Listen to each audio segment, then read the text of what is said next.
ሰባተኛውና የመጨረሻው ምዕራፍ ደግሞ እንዴት ገንዘብ መስራት ትችላላችሁ ነው። አጠር አድርጌ ነው የምነግራችሁ። የመጀመሪያው ማስታወቂያ መስራት ነው። ሁለተኛው ደግሞ የራሳችሁን ቢዝነስ መጀመር ነው። ኦኬ ይህኛው አሁን ብዙ ማስታወቂያዎችን ለመስራት ከፈለጋችሁ ደግሞ የመጀመሪያው በነፃ መስራት መቻል አለባችሁ። ለምሳሌ የሆነ ፕሮዳክት ገዝታችሁ ያን ፕሮዳክት እያስተዋወቃችሁት እንደሆነ ግን ደግሞ ያኛውን ፕሮዳክት እናንተ ፕሮሞሽን እየሰራላችኋቸው እንደሆነ ግን ደግሞ ለሰዎቹ ሳታስከፍሉ ማለት ነው። እናንተ የገዛችሁት ፕሮዳክት ልክ ፕሮሞሽን እየሰራችሁ አስመስላችሁ መስራት ትችላላችሁ።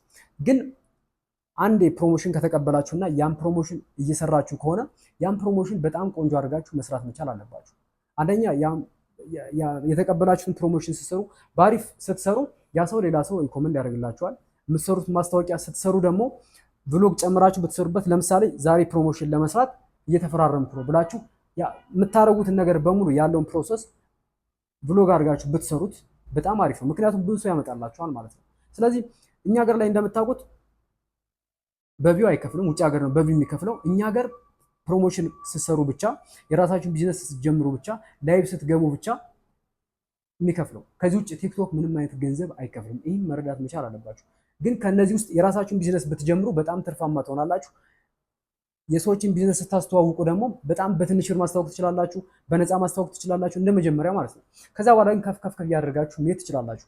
ከሰዎች ጋር በደንብ አድርጋችሁ መግባባት አለባችሁ። ለምሳሌ ፕሮሞሽን እየሰሩ ያሉ በጣም ብዙ ኮንተንት ክሬተሮች ካሉ ከነሱ ጋር ኮላብ አድርጋችሁ መስራት ትችላላችሁ። እናንተ ሳይከፈላችሁ ግን ከነሱ ጋር አብራችሁ ብትሰሩ አብራችሁ ስለምትታዩ የሆነ ሰው ሪኮመንድ ያደርጋችኋል፣ እናንተም አብራችሁ ፕሮሞሽን ትሰሩ ያደርጋችኋል ማለት ነው።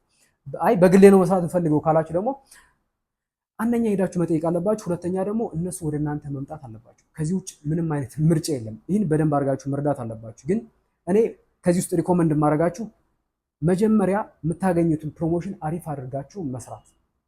ከዛ ፕሮሞሽን ከሰራችሁ በኋላ ደውላችሁ ኦኬ ሰው እየመጣ ነው ወይ እንደዚህ እየገዛ ነው ብላችሁ ሰዎችን መጠየቅ መቻል አለባችሁ። እንደዛ ካልሆነ አንዴ ፕሮሞሽን ሰርታችሁ ብር ተቀብላችሁ ብቻ ዞር ማለት የለባችሁ። ከዛ ካምፓኒ ጋር ቤተሰብ መሆን አለባችሁ፣ ደጋግሞ እንዲያሰራችሁ ማለት ነው። ይህን ነገር በፍጹም መርሳት የለባችሁም።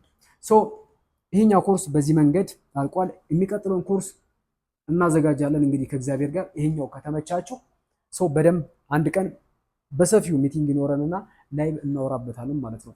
በእርግጠኝነት ጥያቄ ይኖራችኋል። ጥያቄያችሁን ደግሞ እመልስላችኋለሁ። እናንተን ጥያቄ የመልስበት የሆነ ነገር አዘጋጃለሁ። ለዚህም ቃል እገባላችኋለሁ። እወዳችኋለሁ። መልካም እድል። ግን የገባችሁን ነገር ወደ ተግባር ቀይሩት ፕሊስ። የገባችሁን ነገር ወደ ተግባር መቀየር መቻል አለባችሁ። እኔ ያለኝ በቃ ይሄ የገባኝን ነገር አንጠፍጥፌ ነው የሰጧችሁ። እኔ የተጠቀምኩትን ነገር አንጠፍጥፌ ነው የሰጣችሁና እናንተ ደግሞ በደንብ መጠቀም አለባችሁ። ምክንያቱም አሁን ሰምታችሁ ካልተገበራችሁት ምንም ውጤት የለውም። ይህን ኮርስ ብር ከፍላችሁ ገዝታችሁት ካልተጠቀማችሁት ምንም ዋጋ የለውም። ምናልባት ይህን ኮርስ አንድ መጽሐፍ በምትገዙበት ዋጋ እኮ ሊሆን ይችላል የምትገዙት፣ ወይ ደግሞ ኮርስ በምትበሉበት ዋጋ ሊሆን ይችላል የገዛችሁት እኮ። ግን ደግሞ ከተገበራችሁት ሚሊዮን ገንዘቦችን የምትሰሩበት ሊሆን ይችላል። ካልተጠቀማችሁት ደግሞ አልተጠቀማችሁበትም ማለት ነው። ምንም ዋጋ የለውም ማለት ነው። ስለዚህ የምፈልገው ከዚህ በኋላ የሰማችሁትን ነገር ወደ ተግባር እንድትቀይሩት ብቻ ነው፣ እንድታረጉት ብቻ ነው እንጂ እንድታውቁት አይደለም። እወዳችኋለሁ። መልካም እድል